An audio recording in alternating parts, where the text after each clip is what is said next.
ధనుర్మాసం అంటేనే గుర్తుకు వచ్చేది గోదాదేవి. గోదాదేవి పాసురాలకు ఎంతో ప్రాముఖ్యత ఉంది. వైష్ణవ ఆలయాల్లో ధనుర్మాస ఉత్సవాలను నిర్వహించడం పరిపాటిగా వస్తోంది.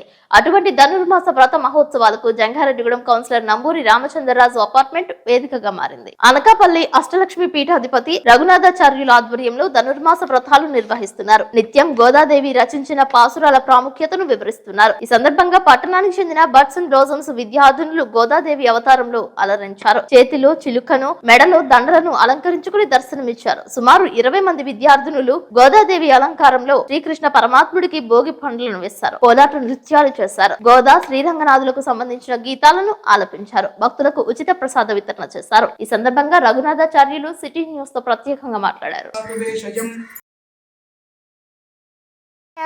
మనసూదర నందనందనామిని నరహరి నారాయణ పరమాత్మ పరమ అంద అచ్యుత అనంద గోవింద అచ్యుత అనంద గోవింద వెయ్యి నామాలవాడ వెంకటేశుడా.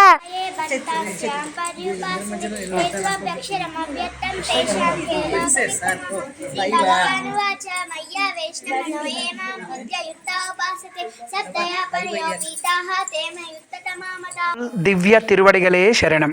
ఒకసారి చెప్పండి మీరంతా. కర్కటే పూర్వ ఫల్గుణ్యాం తులసి కాననోద్భవాం పాండ్యే విశ్వంబరాం గోదాం వందే శ్రీరంగనాయకీం వసుదేవ సుతం దేవం కంసచానూర మర్దనం దేవకి పరమానందం కృష్ణం వందే జగద్గురుం.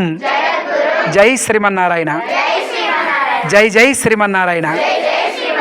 జై శ్రీమన్నారాయణ.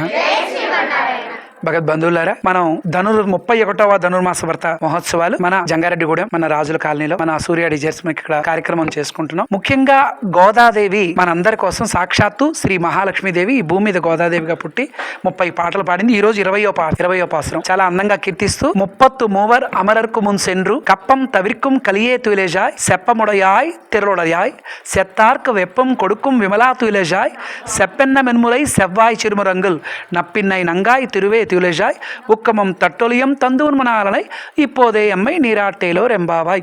ఈ రోజు 20వ పాసురం చక్కగా అమ్మవారు విన్నపం చేస్తున్నారు. ఇంతమంది గోదాదేవులు, ఒక్కొక్కరు చూడండి లక్ష్మీదేవి. చక్కని ఆ ఆడపిల్లలు అంటేనే లక్ష్మీ స్వరూపాలు. అందులో చక్కగా గోదాదేవిలాగా అలంకారం చేసుకుని వచ్చినటువంటి ముఖ్యంగా గోదాదేవి గురించి అమ్మ చెప్పిన 2 మాటలు మనం ముఖ్యంగా నేర్చుకోవాల్సింది ఏంటి అంటే, మనం ఎవరి మనసు నొప్పించొద్దు. మన ఫ్రెండ్స్ తో కూడా ఎవరిని నొప్పి పెయిన్ కలిగేటట్టు మనం మాట్లాడొద్దు. భగవంతుడు మనకు మంచి వాక్ ఇచ్చాడు కాబట్టి అందరితోటి మనం చక్కగా మాట్లాడదాం. సంతోషంగా ఉండాలి. ఎప్పుడు కూడా నాకు అది లేదు ఇది లేదు అని చెప్పి డిసప్పాయింట్ అయిపోకూడదు. ఎప్పుడు భగవంతుడు మనకి ఇచ్చిన దాంట్లో సంతోషంగా ఉంటూ మనం అనుకున్న గోల్ ని రీచ్ అవ్వాలి. నెక్స్ట్ 3వ పాయింట్, ఇంకో అద్భుతమైన పాయింట్. ఏ పని చేస్తున్నా మనందరికీ భగవంతుడు తోడుగా ఉంటాడు. అందులో సందేహం లేదు. నాకెవరు లేదండి నేనేం చేయలేనండి అలాంటి పిరికి మాటలొద్దు. మనందరికీ కృష్ణయ్య తోడుగా ఉన్నాడు. చక్కగా నువ్వు రోజు ఎక్కడికి వెళ్ళినా కృష్ణయ్యకి ఒక్కసారి నమస్కారం పెట్టుకుని వెళ్ళు. మంచి చదువు వస్తుంది, నీ వ్యాపారం బాగుంటుంది, నీ వ్యవసాయం బాగుంటుంది, నువ్వు అనుకున్న గోల్ రీచ్ అవుతావు అంటూ అమ్మవారు